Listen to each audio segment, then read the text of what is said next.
एई शीत दिनिया फ्रेश मटर को नहीं आज आमे तैयारी करिबा एभली एक रेसिपी खाइबा पई एते स्वादिष्ट लागिबो जे या आगरे माछ मांस तरकारी मध्य फिका लागिबो।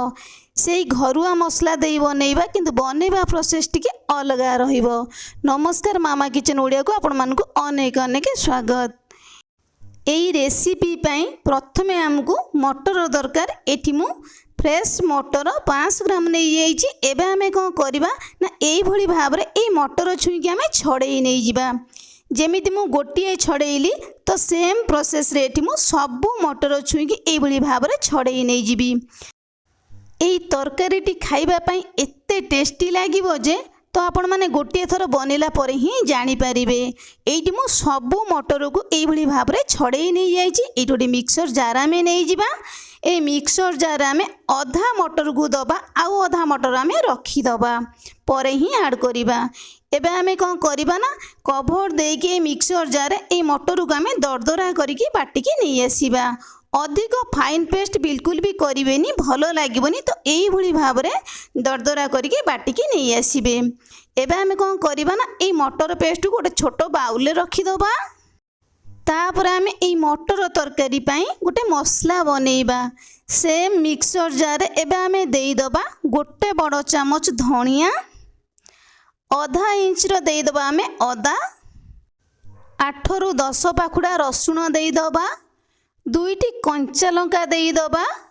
अधिक जदि आपण माने राग खाइबा पई पसंद करूछंती आउ 2टी कंचा लंका मध्य देई पारिबे। अल्प किछि धनिया पत्र देई दबा। एई भली भाबरे डेंफ लगेगी देबे। धनिया पत्र डेंफर ना बहुत बढ़िया बास्ना आसीबो एई मसला रे। हमर आधा छोट चामच हळदी गुंड देई दबा, आधा छोट चामच काश्मीरी लंका गुंड देई दबा। भलो कलर आसीबो हमर एई तरकारी रे। अल्प किछि पानी आमे देई दबा। एई मसला को आमे कोन करिबा ना भलो भाबरे चिकन करिके बाटिकी नै आसीबा। एइठी एबे हमर मसला पेस्ट रेडी हो जाइछि। तापरे आमे कौन करिबा ना एइठी मु 2टी बड़ साइज रो आलू को चोपा छोड़ेकी मीडियम पीस करिकी काटिकी पानी रे पकई देइथिली। आलू हमर बिल्कुल भी कोला पड़िबोनी।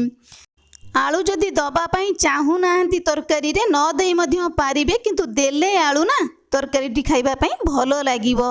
तो एइठी गोटे कड़ाई मु बसई नै जाइथिली। कड़ाई हमर गरम हेई गेलानी। एबे आमे देई दबा 5 बड़ चामच सोरिष तेल। सोरिष तेल गरम हो गला परे आमे काटी रखिथिबा आलू को पानी रु छांकीकी देई दबा।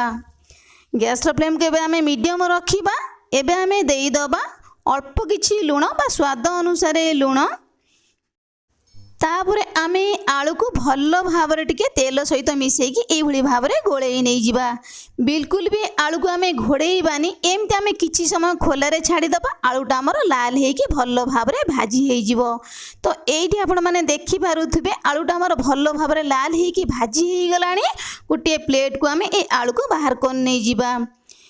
एते तेल हमको तरकारी रे लागिबोनी। एबे आमे कोन करिबा ना ए तेल को बाहर कोन नै जिबा। आधा चामच पाखापाखि तेल को रखिबा, बाकी तेल आमे बाहर कोन नै जिबा। तापरे आमे कोन करिबा ना एई तेल रे बाटी रखिथिबा ग्रीन मटर को देई दबा। गैस रो फ्लेम को आमे मीडियम रखिकी एको आमे किछि समय भाजी नै जिबा। एई मटर रु कंचा स्मेलटा हमर पळेई जिवो। मटरटा हमर भलो भाबरे भाजी हेई जिवो। एबे हमर एई मटरटी भलो भाबरे भाजी हेई गलानी। गोटे प्लेट को आमे बाहर कोन नै जिबा। तो सेई सेम कड़ाई रे आमे देई दबा जो तेल आलू भाजला पर आमे रखिथिले। तो सेई सेम तेल को आमे देई दबा। पाखापाखि तेल हमर 2 बड़ चामच। अधिक तेल आमे बिल्कुल भी दबानी, कारण आमे मटर को भलो भाबरे तेल रे भाजिचंती। आलू को मध्य आमे भलो भाबरे तेल रे मध्य भाजी नै जाइचंती।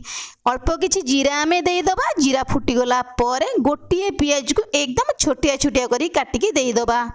तापर एबे आमे देई दबा 2टी सुखिला लंका, 2 पिंच हेंगु दबा। हेंगु देले हेंगुर बास्ना बहुत बढ़िया आसीबो। तापर एबे आमे कोन करिबा ना हल्का टिके एबे आमे ए पियाज को भाजी नै जिबा।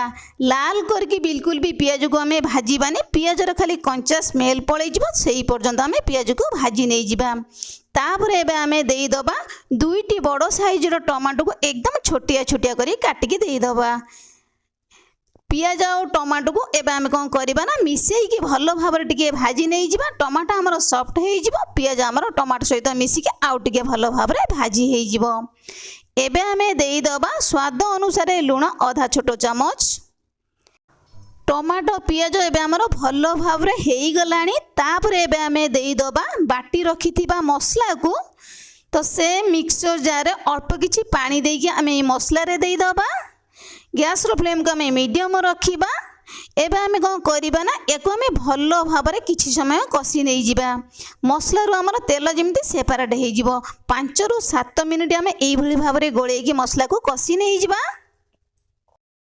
एबे हमर एई मसलाटी भलो भाबरे कसी हेई गलानी। तापर एबे आमे देई दबा बाकी रखिथिबा मटर को।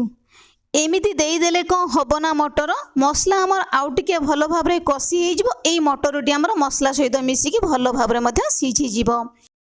एबे आमे आउ किछि समय एई मसला को मटर सहित मिसेईकी कसी नै जिबा। मसला को आमे जेतिकी भल भाव कसीबा ना तरकारीटी खाइबा पई सेतिकी टेस्टी लागिबो।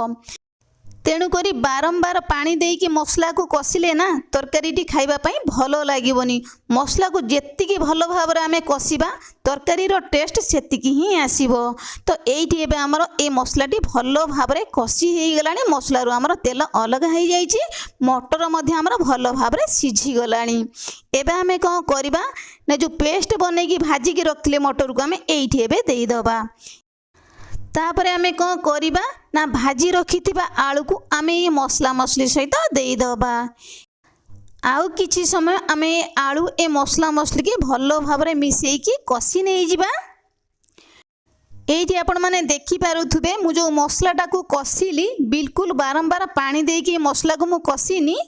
मिक्सर जार धोईकी मु जेतिकी पानी देइतली सेतिकी पानी रे ही मसला को कसिकी रेडी करनी जाई। तो एई भली भाबरे आपण माने मसला को कसिबे तरकारीटी खाइबा पई भारी टेस्ट लागिबो। तो एइठी हमर भलो भाबरे मसला मसली कसी हेई गलानी। एबे आमे देई दबा आवश्यक अनुसार पानी। तरकारी रे जेतिकी झोल आपण माने रखिबे तो सेई अनुसार पानी की ही देबे। मु जेतिकी पानी देली मटर तरकारी हमर जेतिकी रहे झोल तो सेई अनुसार रहिबो। अधिक झोल बिल्कुल भी हबोनी। एबे आमे कोन करिबा ना भलो भाबरे खड़िकारे ए तरकारी के आमे गोळेई नै जिबा। तापर आमे कोन करिबा ना गैस रो फ्लेम को मीडियम रखिकी ए तरकारी के आमे फुटिबा पई दबा।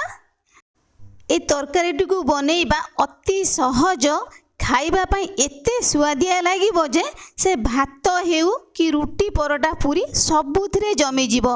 छुआ ठारू बड़ समस्त को पसंद आसीबो आज रे सुंदर रेसिपीटी। एइठी एबे हमर ए तरकारीटी भलो भाबरे फुटी गलानी। केते सुंदर कलर हमर देखा जाउची ए तरकारीटी। तापर एबे आमे देई दबा अल्प किछि कटा धनिया पत्र रो बास्ना बहुत बढ़िया आसीबो हमर ए तरकारी रे। आधा छोटो चामच गरम मसला मु ए तरकारी रे देई देइथिली। कैमरा ऑफ थिला तो आपण माने निहाती भाबरे पछरे गरम मसलाटा को देबे। तापर आमे कोन करबा ना खड़िकार टिके भलो भाबरे तरकारी की गोळेई नै जिबा। गैस रो फ्लेम को ऑफ करके ए तरकारी के आमे किछि समय घोड़ेई नै जिबा। कहीं ना गरम मसला धनिया पत्र रो बास्नाटा तरकारी सहित एकदम मिसी जीवो। तो एइठी एबे आमे घोड़णी की बाहर कर नै जिबा। तरकारी रो कलरटा आपण माने देखि पारुथबे केते सुंदर देखा जाउची। देखिबा पई जेतिकी सुंदर देखा जाउची खाइबा पई मधे सेतिकी टेस्टी लागिबो। एबे हमर रेडी हेई जाईची गरमा गरम भारी सुआदिया फ्रेश मटर तरकारी। एई तरकारी आगरे माछ मांस मध्य फिका लागिबो। तेबे मोर प्रिय दर्शक बंधु आजिर रेसिपीटी आपण मानकु केमिति लागिला छोटिया कमेंट करिबा पई बिल्कुल भूलिबेनी। तेबे रहिबे नमस्कार। पुणी आमे देखा हबा नुआ रेसिपी सहित नुआ गोटे सुंदर वीडियो रे।